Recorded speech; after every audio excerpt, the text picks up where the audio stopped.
ये तो हम सभी जानते हैं कि धरती पर जो लोग जन्म लेते हैं उसका मृत्यु निश्चित है और ये एक ऐसा सत्य है जिसे कभी बदला नहीं जा सकता। लेकिन जिन लोगों का अकाल मृत्यु होते हैं उनकी आत्मा का क्या होता है? कहा जाता है उनकी आत्मा? इसी विषय के बारे में आज हम विस्तार से जानने वाले हैं, तो वीडियो को पूरा जरूर देखिएगा और चैनल पर पहली बार आए हैं तो प्लीज सब्सक्राइब अवश्य कर लीजिए। मित्रों, धार्मिक ग्रंथ गरुड़ पुराण के अनुसार जो लोग भूख से पीड़ित होकर हत्या किए जाने पर फांसी लगाकर, जहर खाकर, आग से जलकर, पानी में डूबकर, किसी दुर्घटना में सांप के काटने से, आत्महत्या या फिर किसी गंभीर बीमारी से मृत्यु को प्राप्त होते हैं, उन्हें अकाल मृत्यु की श्रेणी में रखा जाता है। आपको बता दें कि इन सभी मृत्यु के कारणों में से आत्महत्या को महापाप माना गया है, क्योंकि मनुष्य का जन्म भगवान द्वारा किया गया है। ऐसे में अगर व्यक्ति आत्महत्या करता है तो इसे भगवान का अपमान माना जाता है। ऐसे में वह प्रेत आत्मा मृत्यु के बाद धरती पर ही रहती है जब तक कि उसके सभी चक्र पूरी नहीं हो जाते।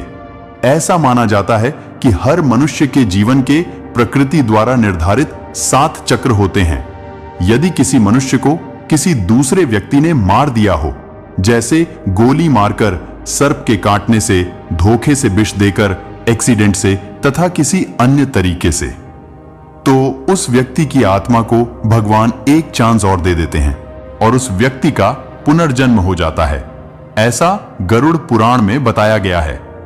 लेकिन स्वयं आत्महत्या करने एवं अकाल मृत्यु के बाद आत्मा को ना तो स्वर्ग की प्राप्त होता है और ना ही नर्क प्राप्त होता है, बल्कि उसे प्रेत योनि में जाना पड़ता है। ऐसे में मनुष्य का शरीर तो नष्ट हो जाता है, लेकिन उनकी इच्छाएं अधूरी रह जाती है।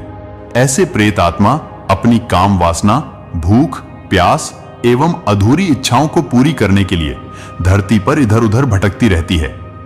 जब उस प्रेतात्मा की सभी इच्छाएं समाप्त हो जाती हैं, तो फिर से वह यमलोक पहुंचता है। परंतु मरने के बाद आत्मा कितने दिन घर में रहती है, इसका कोई ठोस सबूत नहीं है कि मरने के बाद आत्मा कितने दिन तक भटकती है। यदि किसी मनुष्य की अकाल मृत्यु नहीं हुई है या फिर वह व्यक्ति किसी के द्वारा मारा गया हो, तो उसका पुनर्जन्म हो सकता है। गरुड़ पुराण में बताया गया है कि मनुष्य की आत्मा को 3 दिन से लेकर 40 दिन के भीतर नया शरीर प्राप्त हो जाता है, अतः वह आत्मा का पुनर्जन्म होता है। पुराणों के अनुसार अगर किसी व्यक्ति की मृत्यु असमय हो जाती है तो उस मनुष्य की आत्मा 24 घंटे के लिए सबसे पहले यमराज के पास जाती है। उसके बाद आत्मा को अपने परिवार और रिश्तेदारों से मोह त्यागने के लिए फिर यमराज द्वारा उसके घर छोड़ दिया जाता है।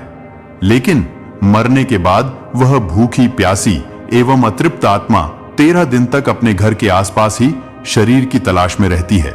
गरुड़ पुराण में बताया गया है कि वह सूक्ष्म शरीर व आत्मा अपने परिवारजनों एवं रिश्तेदारों से यह बताने की कोशिश करता है कि मैं जिंदा हूं, मैं मरा नहीं हूं।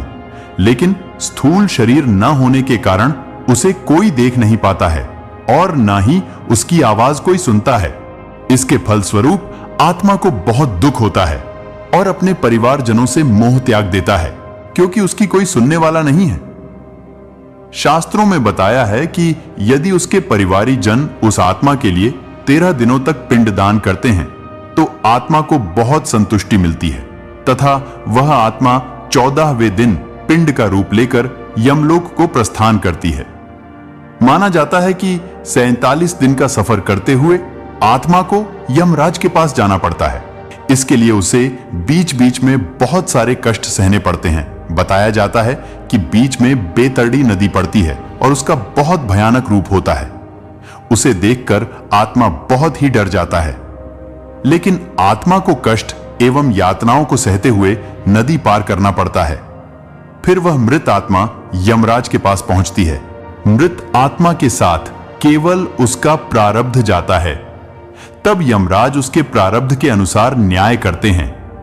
यदि वह व्यक्ति अकाल मृत्यु से मरा होगा तो उसे यमराज पुनः पृथ्वी लोक पर भेज देते हैं और धरती पर आकर वह आत्मा अपनी वासनाओं तथा इच्छाओं के आधार पर भूत तथा प्रेत योनि में भटकता है। परंतु यदि कोई व्यक्ति अपना जीवन चक्र पूरा करके मरता है तो उसे अपने प्रारब्ध के अनुसार स्वर्ग या नरक प्राप्त होता है। लेकिन यदि आत्मा की इच्छाएं अधूरी रह जाती है तो उसे फिर से जन्म लेना पड़ता है। दोस्तों, हमारे द्वारा दी गई जानकारी में आपने जाना कि अकाल मृत्यु के बाद आत्मा कहां जाता है एवं मरने के बाद आत्मा कितने दिन घर में रहती है। अगर आपको यह जानकारी पसंद आया हो तो प्लीज एक लाइक और अपनी दोस्तों से शेयर जरूर करें। धन्यवाद।